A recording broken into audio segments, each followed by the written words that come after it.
Salve, salve, resistente e resiliente convênio do Colégio Rosa de Saron. Nós vamos continuar aí o nosso estudo sobre eletrodinâmica, só que antes da gente continuar, eu queria que você fosse lá no canal Rosa de Saron, te inscrevesse, ligasse a notificação e o mesmo fizesse no meu canal que está aí embaixo nesse vídeo. Eu disse que traria uma imagem melhor do que aquele primeiro vídeo sobre corrente elétrica e aqui está, promessa é dívida.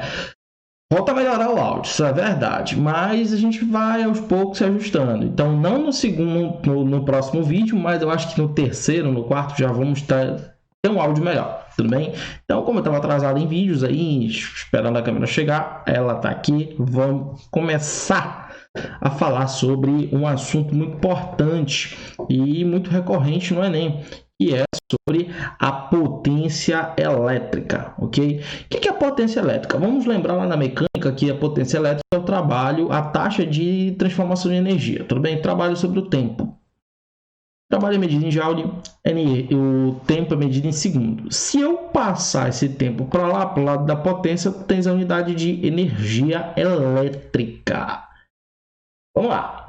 Então, a potência é uma grandeza física que indica a rapidez com que um trabalho é realizado ou a rapidez que uma determinada quantidade de energia é convertida, nesse nosso caso, de energia elétrica para uma outra modalidade ou de outra modalidade para energia elétrica. Ok? Então, a unidade medida é joule por segundo ou watt. Você tem uma lâmpada de 60 watts, por exemplo. Ela converte 60 joules por segundo de energia elétrica em energia luminosa, mas não somente energia luminosa, é porque tem a eficiência da lâmpada. Então, tu tem 60 watts, mas desses 60 watts pode ser que a lâmpada aproveite só 20% disso daí, tudo bem? Então, não é uma lâmpada muito eficiente, mas vamos continuar aí. Por essa razão, as companhias elétricas medem a quantidade de energia elétrica em kWh. Vamos pensar, passa o tempo para lá, para o lado da potência, e aí tu tens o quê? Watt, kilowatt é 1000 watts, e o tempo, hora, né? Que vai dar 3.600 segundos, ou seja, 1 kWh corresponde à energia elétrica consumida por um equipamento equivalente a 1000 watts durante 3.600 segundos. Isso é 1 kWh, 1000 watts consumidos em 3.600 segundos. Beleza? E aí, vamos considerar um bipolo submetido a uma DDP. Um bipolo eu vou considerar um aparelho aqui, tudo bem? Então, a corrente entra, ela é convertida aqui dentro. Isso só acontece porque foi submetida a uma DDP, uma lâmpada, por exemplo. Então, como vimos, a potência é uma grandeza física que indica a rapidez de transformação do trabalho realizado. E no bipolo, o trabalho é realizado pela força elétrica. Eu tenho campo elétrico. Esse campo elétrico, ele faz com que uma carga dentro dele seja submetida à ação de uma força que empurra, desloca essa carga, fazendo com que exista trabalho. E esse trabalho ele só vai existir se houver uma diferença de potencial. Assim como numa queda, só é possível se houver uma diferença de altura. Na corrente elétrica, só é possível a corrente elétrica se houver uma DDP, uma diferença de potencial elétrico. Então, potência elétrica vai ser o quê? Deixa eu só abrir aqui um negocinho para ti. Vamos lá. Como a gente passou, porque estava no capítulo 18, isso daí, o trabalho de uma força elétrica, vai ser carga vezes uma DDP. Tudo bem? E aí o que vai acontecer? O que a potência é? Bora só olhar o slide anterior. A potência é o trabalho vezes sobre o tempo. Então, vou colocar aqui no lugar de trabalho. Potência é igual a carga vezes a DDP, que é o trabalho, né? Dividido pelo tempo. Observe. Quem é que é carga dividido pelo tempo? Bora aqui, só marcar aqui para vocês. quem é a carga dividido pelo tempo. Isso aí é corrente elétrica. E aí você tem o quê? Potência é igual a corrente elétrica vezes a DDP. Ou DDP vezes a corrente. A ordem dos fatores não vai alterar este produto. Beleza? Então, nós temos o quê? Que potência pode ser a DDP vezes a corrente elétrica ou corrente elétrica vezes a DDP. Eu trouxe o equivalente mecânico e transformei no nosso equivalente eletrodinâmico. Ok? Vamos seguir. Então, aqui, olha, nós temos os resistores das resistências elétricas. A diferença do resistor para a resistência elétrica. A resistência elétrica, ela é um aparelho que vai converter energia elétrica em energia térmica essencialmente. O resistor, alguns aparelhos se comportam como resistor porque convertem para energia térmica, mas nem todos fazem isso. Por exemplo, a lâmpada. Uma parte da energia nesse filamentozinho de tungstênio é convertida em calor e outra parte em luz. Tudo bem? Então, geralmente, esse é um elemento de circuito elétrico cuja função é converter energia elétrica em energia térmica e limitar a intensidade da corrente elétrica que passa em um determinado componente do circuito. Na figura, tu tem aqui o exemplo de resistores no dia a dia. A grandeza física que indica a dificuldade é a resistência. Tudo bem? Então, a grandeza da resistência, o aparelho é o resistor. Ok? Para medir essa resistência de um resistor, existem as duas leis de Ohm. A primeira lei ela é escrita da seguinte forma, ok?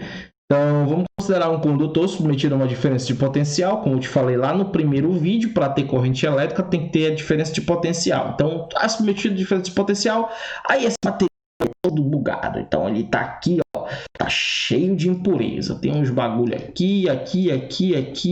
Opa, esse aqui não conta, tá fora do fio. Mas tá aqui. Aí, quando essa corrente vem andando aqui dentro, ela vai se bater nessas coisas. Tudo bem?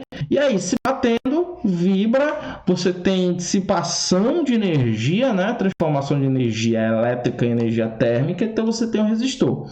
Só que as colisões são tão maiores quanto for a corrente elétrica.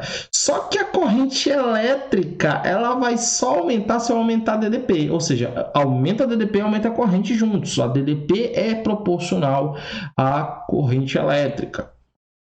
Ou a corrente elétrica é proporcional a DDP. Quanto mais eu aumento o estímulo, mais soco, facada, bicuda, tudo rola lá dentro do fio. Então, eu tenho essa dificuldade aí, pode ser mensurada dessa maneira. Quanto maior a resistência, menor a corrente para uma DDP constante, ou para uma corrente constante, quanto maior a diferença de potencial, maior a resistência apresentada pelo material. O resistor, ele apresenta essa forma aqui, é uma forma esquemática. Às vezes nós temos uma questão que aí, ou então essa forma que é comum, tudo bem? Então, no Enem você vê alguns esquemas de resistores, onde você tem aqui essas formas bem comumente aparecendo, certo? A primeira lei de Ohm, sob certas condições, se aumentar a DDP entre os terminais de um resistor, a intensidade de corrente elétrica que atravessa esse resistor aumenta na mesma proporção. Eu digo que esse resistor é ômico quando isso acontece. Sendo assim, a razão da DDP e a intensidade de corrente elétrica aí permanece constante e matematicamente escreveremos da seguinte maneira: todas as vezes que eu repito esse experimento, quando eu aumento a DDP, eu aumento a corrente elétrica. E isso daí revela uma constante. Que constante é essa? A resistência. Tudo bem?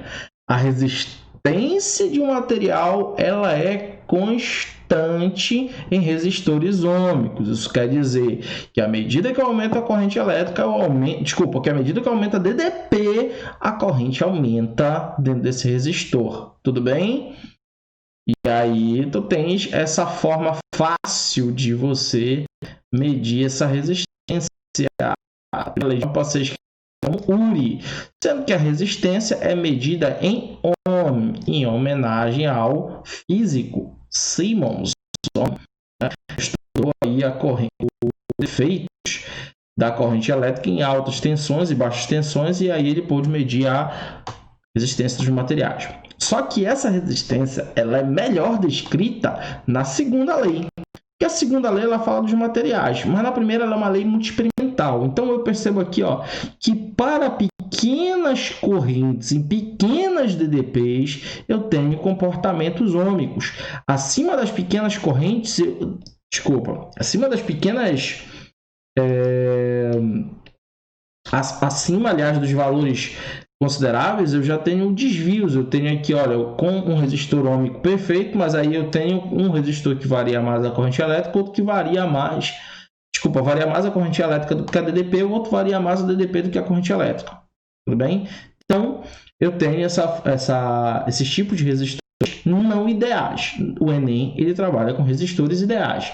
Então, eu posso entender também que em um gráfico de resistência, a tangente do gráfico vai ser a própria resistência. Por que a tangente? Tangente, só lembrar que a tangente é o cateto oposto sobre o cateto adjacente. Oposto a quê? A esse ângulo θ. Então, quem é o cateto oposto? É U. Quem é o cateto adjacente? É I. Então, R é U sobre I. Então tá certo, né? Então a resistência é a tangente do gráfico. Beleza? Vamos adiante? Segunda lei de Ohm, pega-se esse mesmo condutor e aí eu percebo o seguinte: de forma experimental, eu verifico que quanto maior o comprimento desse fio, maior é a resistência apresentada por esse fio. Quanto menor a área, maior a resistência. Ou seja, a área e a resistência são inversamente proporcionais e a área e o comprimento e a resistência são diretamente proporcionais. Se eu tenho duas grandezas que são proporcionais, uma inversa, outra direta, e ao mesmo tempo, essas são grandezas geométricas, eu tenho então que há um termo, um coeficiente, e esse coeficiente nós chamamos de resistividade do material. Olha só, esse ρ, que é a resistividade do material, é exatamente o inverso da permissividade elétrica, o ε0. O K0, que é a constante eletrostática do meio, é 1 sobre 4π ε0. Ou seja, eu tenho o ρ bem aqui. Tá, beleza. Isso aqui ele é muito útil em estudos mais avançados sobre as leis de Maxwell. Eu não quero falar sobre isso, não. Eu quero falar somente sobre a resistência elétrica, a segunda lei de Ohm, tá? E aí o que acontece? Rho é a resistividade, é uma propriedade do material, tudo bem? O Rho, ele é constante em uma dada faixa de temperatura. Não vamos entrar em variações de temperatura aí. Somente entenda que o Rho vai ser constante, vamos considerá-lo constante, tá? A resistência do material ela pode mudar se eu aumentar o tamanho. Se eu aumentar o tamanho do fio, ele fica com maior resistência. Se eu diminuir a bitola do fio, eu tenho maior resistência. Aí eu quero diminuir, então eu faço o contrário. Eu quero colocar um aparelho de alta potência, então eu tenho que ter uma baixa resistência. Para eu baixar a resistência, eu tenho que aumentar a espessura do fio. Então, ao invés de eu comprar um fio de 1,5 mm, eu compro um fio de 4,5 mm, de 10 milímetros, mas são caros, tudo bem? E vamos lá, só mais um pouquinho. Eu sei que já ficou muito tempo tu me ouvindo, mas me aguenta só mais um tiquinho assim. Não precisa curtir. Cara, é o seguinte, a nossa aula acaba aqui hoje. Nós vamos falar na próxima aula sobre circuitos, ok? Então é importante tu revisar a primeira e segunda lei de Ohm, é importante tu revisar aí também um pouquinho sobre potência e sobre a corrente elétrica. Não te esquece de te inscrever, de dar o teu like se tu gostou, se tu não gostou, dá o teu dislike, mas compartilha. Fala com teus amigos, compartilha isso daí. Nós não estamos parados. Você tem que ficar em casa, você precisa ficar em casa para impedir a propagação mais alarmante, mais exponencial desse vírus. Mas precisa estar estudando. Então eu sei que desse convênio, ano que vem vamos ter calouros de medicina, vai ter calouros de engenharia, então isso daí eu já conversei com vocês, ok? Então estou aqui à disposição. Então você tem aqui do lado embaixo, redes sociais que vocês podem tirar dúvida, e assim como também o grupo do WhatsApp, tá? Beleza? Então, fim de papo, segundo vídeo. No terceiro vídeo nós nos vemos, ok?